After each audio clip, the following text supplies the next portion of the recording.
As a revolutionary and responsible movement of the people of South Africa, we engage in the following activities.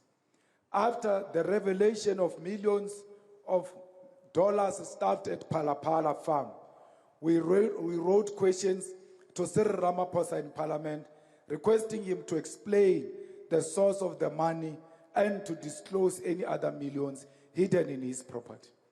We further sought to hold Ramaphosa accountable for presiding over the collapse of South Africa during the State of the Nation address in February 2023.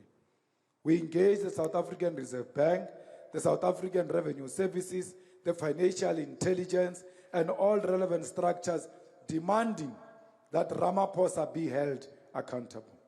Our organization approached the courts of South Africa to compel Parliament to conduct a thorough and transparent investigation into all the crimes committed by Cyril Ramaphosa with the aim of building a solid case for impeachment.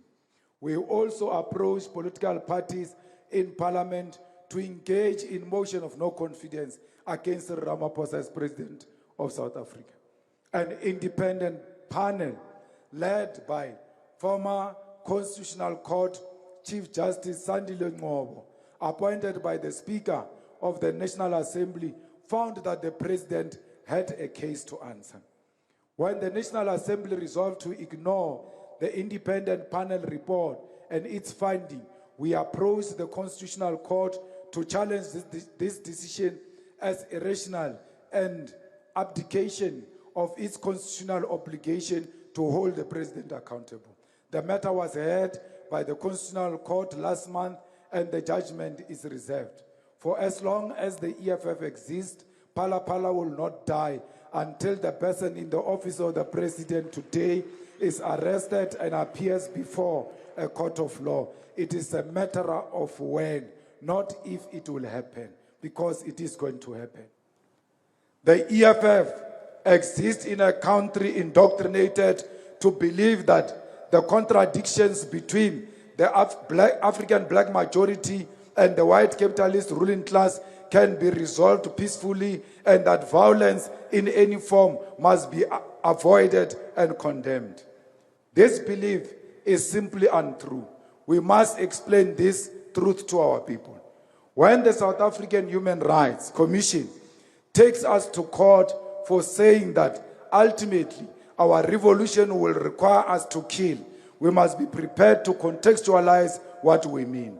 When the Human Rights Commission and the racist lobby group take us to court for declaring that we are in a war with white supremacy, we must be able to explain to our people what black consciousness is and why it cannot coexist with the idea that white people are inherently superior and one of the two must die. Fanon is important here because he gives us the tools to explain to our people that the conditions within which they live are violent. It is violence to segregate African people into underdeveloped townships and villages without services. It is violence for a white minority to have complete control over the means of production in Africa. It is violence that the majority of the land remains in the hands of a white minority. Colonialism is institutional and structural violence, and reversing it requires violence. People's Assembly, we are faced with a new moment wherein the EFF experienced its first electoral decline and suffered unprecedented levels of sabotage and infiltration. It is for this reason, delegates, that the theme for this NPA is defend, rebuild, and advance the struggle for economic freedom. Because for the first time, the revolution is under a genuine threat of disruption that risks delaying our freedom for generations to come. We have a duty to defend the gains of our emancipation movement and the ideas of the revolution from distortion and sabotage, because attempt to destroy the EFF will set the freedom of our people back for another 100 years. It is our duty to rebuild this economic emancipation and the faith our people have in the principle of economic freedom and justice, because the EFF remain the most potent and viable weapon for the liberation of African people.